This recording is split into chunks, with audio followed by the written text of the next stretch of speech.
What is a blackout? How does a breathalyser work? Why does our memory go fuzzy when we drink? Does alcohol actually make people turn red?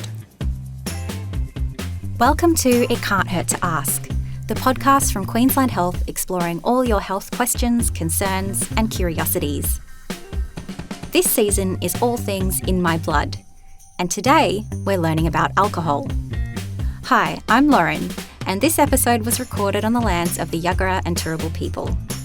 I acknowledge the traditional custodians and pay my respects to the elders, past and present. Remember, whatever you hear in our episodes is general information. Always speak to your doctor about your individual circumstances. And a note for our listeners, today's episode will include discussions about alcohol consumption and use. If these topics are difficult for you, take a break or skip this episode. If you or a loved one are struggling with alcohol or drug use, reach out to our Alcohol and Drug Support Service, ADIS, for free and confidential support. We've added a link in the show notes. All right, let's get into it.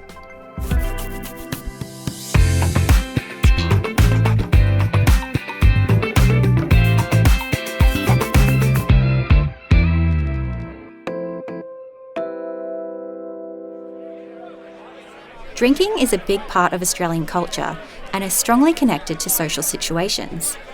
It's rare to visit a restaurant or attend a gathering without seeing people drinking beer, wine or spirits. Alcohol is the most commonly used drug in Australia. People use alcohol to socialise, kick back and relax after work, or let their hair down on the weekend.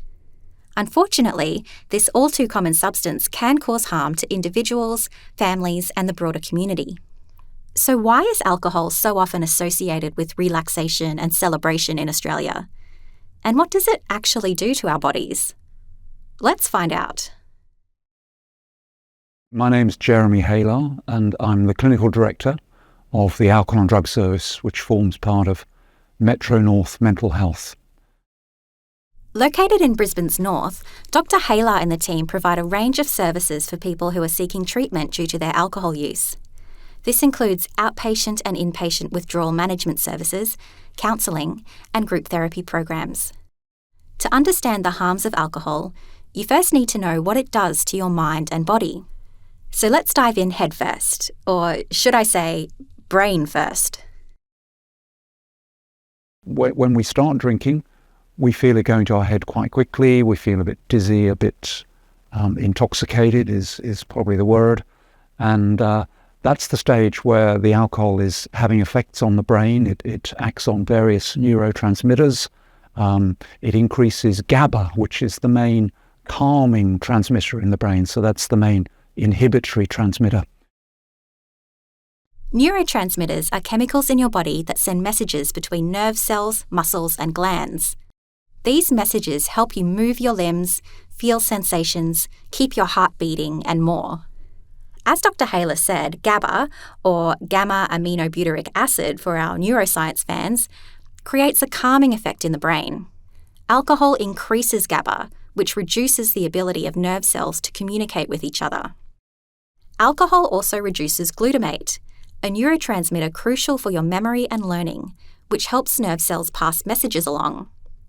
GABA and glutamate work like an on and off switch in the brain. But what happens when alcohol increases GABA and reduces glutamate? Now, the way that has its effect is it releases some of the frontal lobe controls on our behaviour. So we suddenly feel we can say things which we wouldn't normally say in company. If we're shy or anxious, we suddenly feel, wow, we can go out and face everyone. So one of the common scenarios is someone might start using alcohol to overcome their social anxiety. And as they kind of continue to use, they become tolerant, they start drinking more. And over the course of many months or years, they become dependent. So what was initially a benefit for them because it reduced some of their concerns about being seen with others, then becomes a problem in itself. But what happens when a few drinks turns into a few too many? If you drink even more than that, then you start losing coordination, your memory is affected. It might be losing your belongings, it might be getting assaulted or attacked.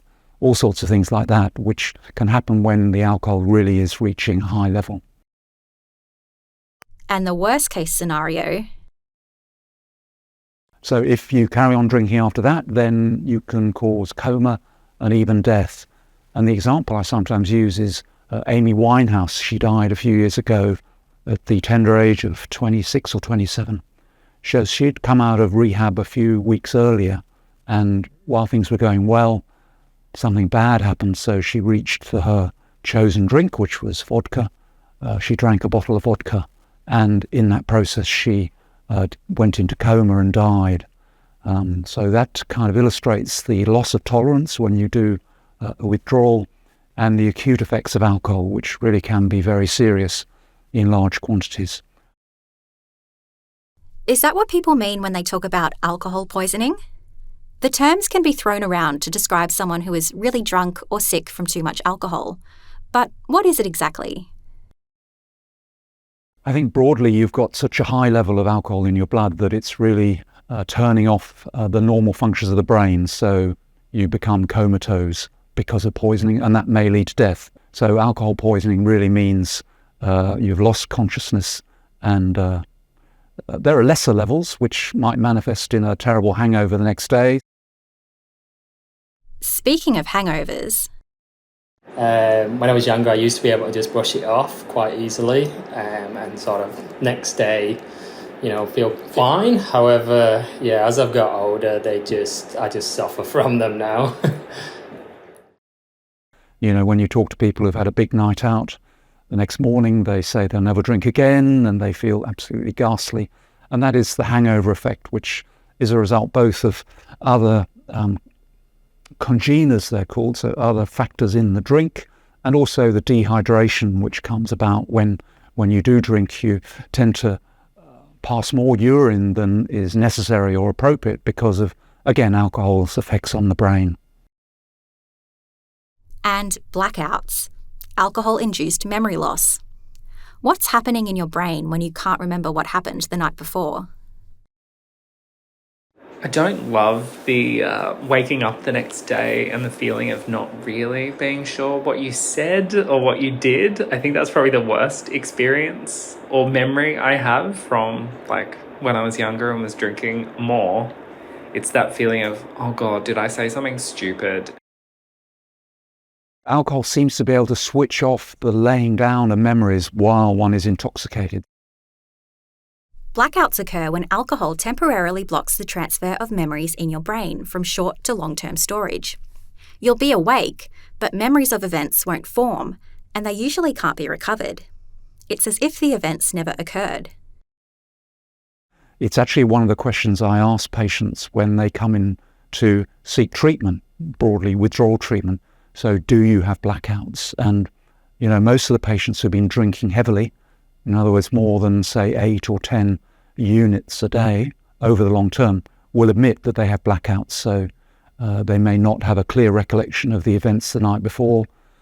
Often they wake up on the couch at 3 a.m. because they've fallen asleep. They don't recall what happened in the events leading up to them falling asleep.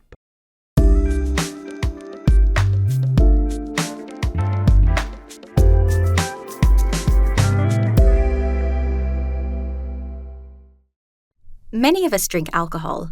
In fact, in Australia, 1 in 3 people drink more than they should on a single occasion. This is commonly referred to as binge drinking, which is drinking more than 4 standard drinks. The Australian Alcohol Guidelines recommend drinking no more than 4 standard drinks on any one day. When I drink alcohol, it makes me feel relaxed, silly, more chatty, and more up for doing anything. As I drink more alcohol, though, I start to feel really unsettled, really out of control, and like I don't have a handle on what's going on around me. The thing I hate most about when I drink alcohol is it really stops me from feeling in control of my emotions. I get quite teary, and sometimes I really lose control of my emotions.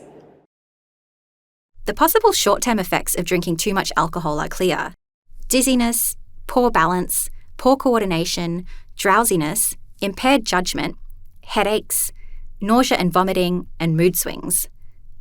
But what are the long-term effects? If you're a healthy adult, drinking more than 10 standard drinks a week can negatively impact physical and mental health over your lifetime. We're talking alcohol dependence, weight gain, increased risk of cancer, and more. In the medical world, high blood pressure is known as hypertension. If you have high blood pressure, you may not feel any symptoms, so it's important to get your blood pressure checked. Drinking too much alcohol is one of the factors that increases your risk of having high blood pressure. High blood pressure can have unwanted health effects on your heart, brain, kidneys, and other organs. Hypertension contributes to heart disease. It may cause the heart to grow in thickness. It provides a greater workload for the heart to undertake. It may cause damage to the kidneys because they're very sensitive to blood perfusion. Perfusion is the flow of blood or fluid to tissues and organs. As you can imagine, if you've got very high blood pressure, you risk a vessel bursting, for example, in your brain, which can lead to stroke. A quick note, a stroke occurs when the blood supply to a part of your brain is suddenly reduced. In addition, we should say that if the liver has been damaged long term, then the blood clotting may be impaired because the liver is responsible for making many of the proteins that allow us to have a clot form when we are injured. So if that has happened and you have on top of that high blood pressure, then the risks of a stroke becoming really catastrophic are very significant. Stroke is a serious medical emergency, and one way to lower your risk is by reducing alcohol consumption, blood pressure, and cholesterol.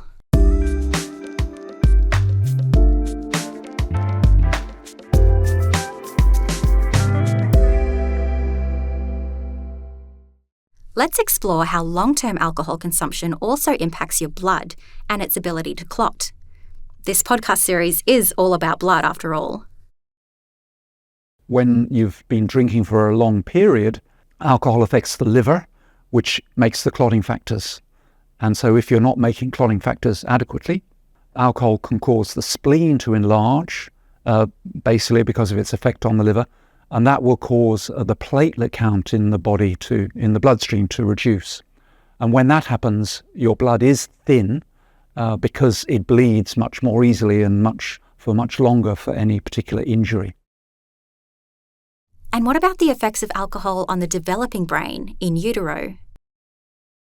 We're seeing cases across Australia of fetal alcohol spectrum disorder, and this is damage to the developing child in utero, which expresses itself in both physical and intellectual findings, which really are very serious and lead to people having to go into maybe care or maybe custody.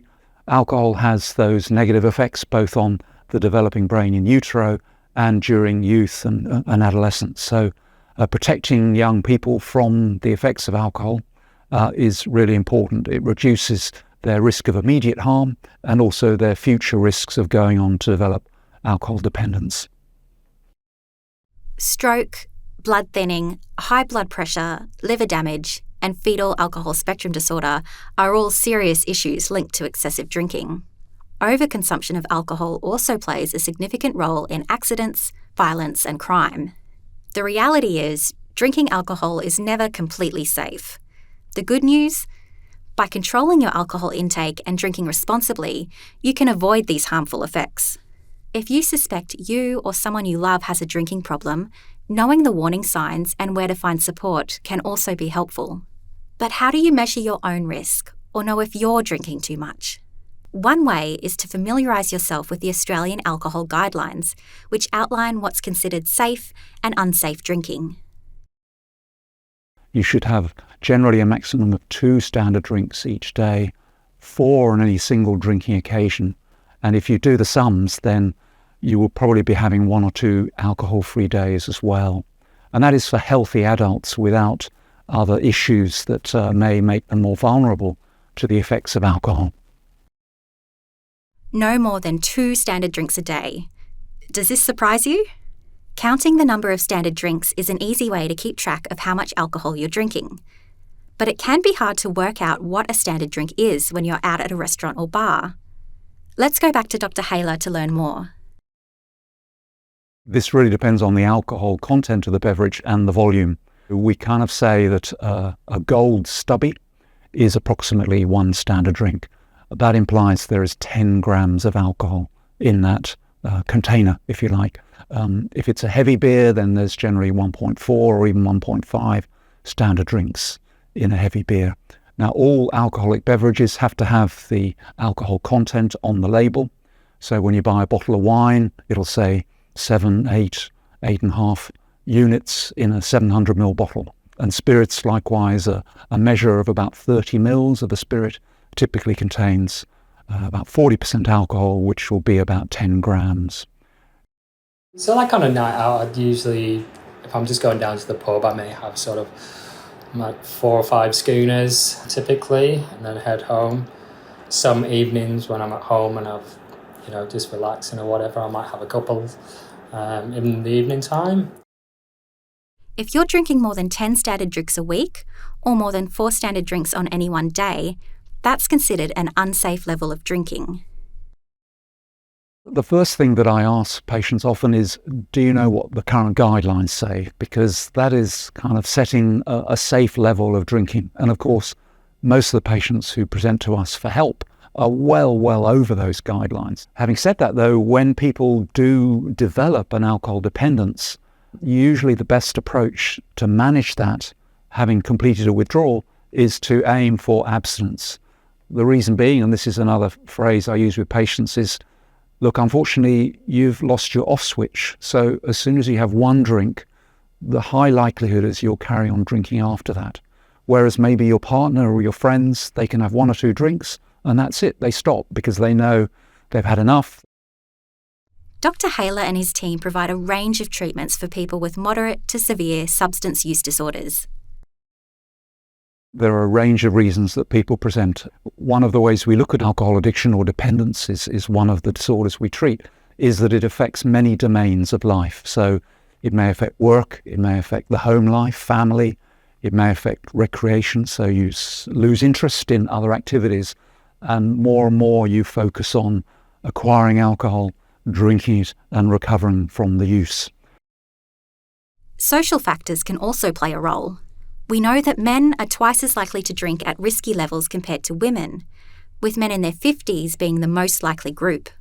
Similarly, among women, those in their 50s are now more likely to drink at risky levels. So how do we define alcohol dependency?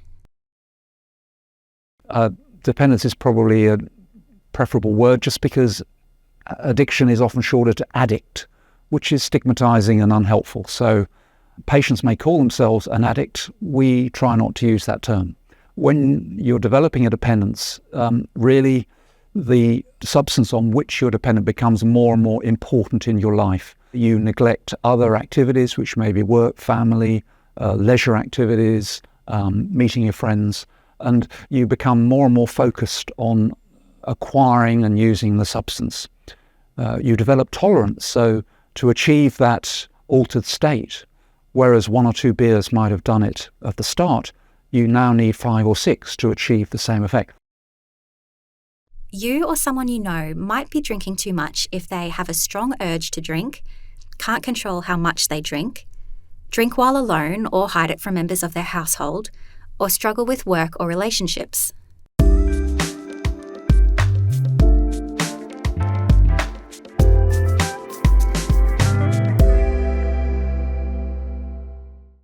If you suspect that you or someone you love has concerns about their drinking, it can be helpful to know where to find support. One service that I'd like to flag is the ADIS, so that's the Alcohol and Drug Information Service. And although that used to be its role, it's now very much more involved in counselling and support. So there's a range of trained counsellors available 24 hours a day who will engage with someone phoning up saying they've got a problem and try and provide them with suitable resources to go to next. ADIS 24/7 alcohol and drug support is a great place to start. The service is available to friends and family too. Another important starting point for treatment is to talk to your doctor about how to control your alcohol use. Stronger dependents may need different treatments to manage the effects of alcohol withdrawal. Dr Hayllar explains how the process works for his patients. So you can generally be seen within a day or two of your reaching out to ADIS, and we would then provide medicated support safely to get you through withdrawal. And that process, having been assessed and seen by the addiction doctor, that process generally takes 4 or 5 days. We will usually do bloods, physical examination, and then we support the withdrawal process with treatment that helps people sleep, deals with anxiety, and stops some of those awful withdrawal feelings. And then at the end of that engagement, we then discuss with the patient whether there's any medications which may help them deal with cravings down the track to keep them on their new chosen path. We see patients coming in who are often in big trouble, whether that's relationships, job, the law, whatever's triggered that appearance, or maybe they're just worried about their own health. We watch them over a few days, we see them a week later, and often they've really transformed themselves. Now, I won't pretend that there aren't missteps along that path, because we do see people often more than once. And as long as people learn from prior experience and try and apply that learning to their next attempt at withdrawal, then it hasn't been wasted. If you're looking for more information about ADIS, withdrawal treatment and other support, we've added links to the show notes.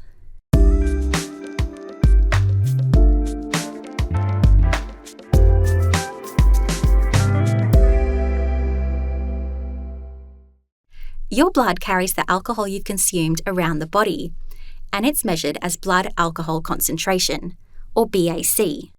This is what people test for in roadside alcohol breath tests. You must be below 0.05% BAC to drive in Australia, although your legal BAC limit could be less depending on what type of licence you have.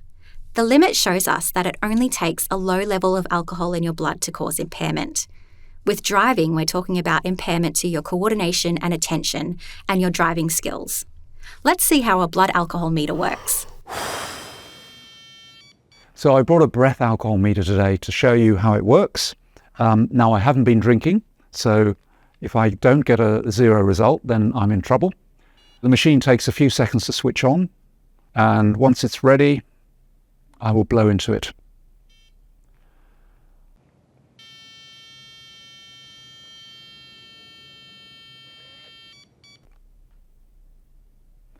Right, that's a great relief. The reading was 0.00. But how sensitive is the machine?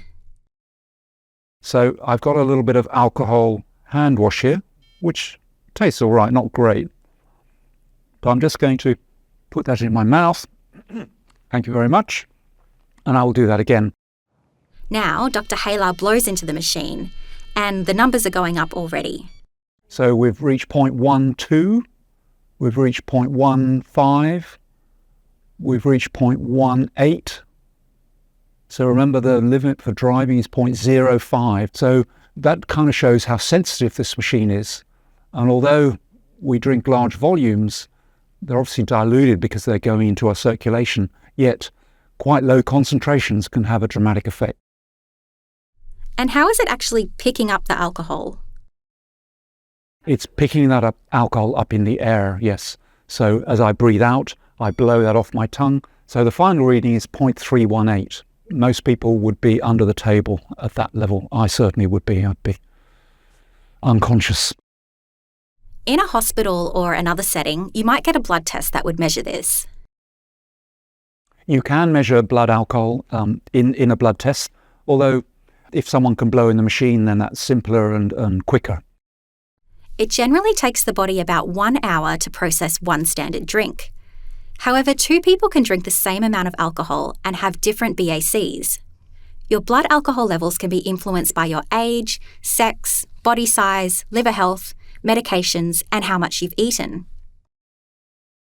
So if you do drink on an empty stomach, then alcohol is very rapidly absorbed through the stomach lining, goes into the bloodstream, and the effects will be felt within a few minutes.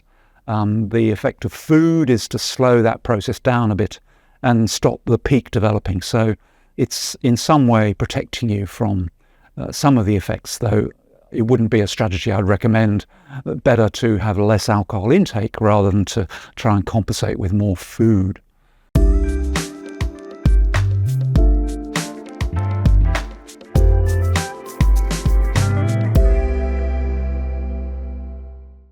We've done a deep dive into the harms of drinking alcohol.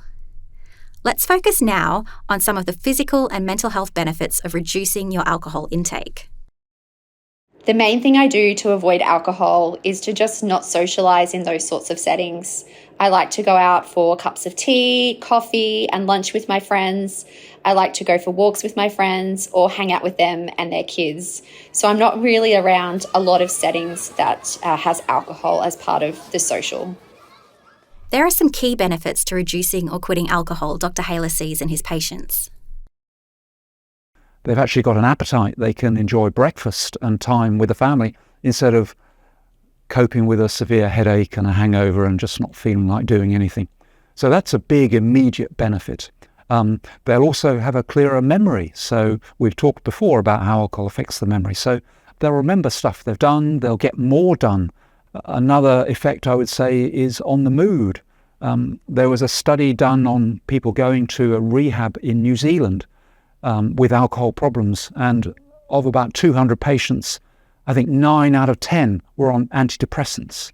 If you have got a heavy intake of alcohol, then it's very unlikely that antidepressant tablets are going to make any difference. I use the analogy of a rock band in one ear against quiet piano music in the other ear. When it's quiet, you can hear the piano. That's the antidepressant. If you've got a rock band in this ear, then the piano music is just wiped out and you're not going to hear a thing. So I think an improvement in mood, an improvement in motivation, getting things done, getting praise from those around you, from family who say, wow, you're different now. One patient the other day said to me that his partner had said, you're a different person when you drink. I don't like being around you. Now you've managed to stop.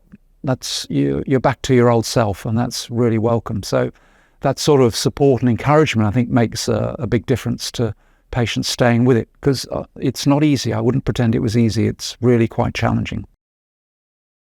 You might be thinking, what can I do to reduce how much I drink? There are many simple changes you can make, like organising a coffee catch-up instead of meeting at the pub, de-stressing during a walk, yoga or meditation instead of reaching for a drink, or having regular alcohol-free days. If you decide to drink, you could swap to a low-strength drink, set yourself a drink limit, or have a glass of water between drinks.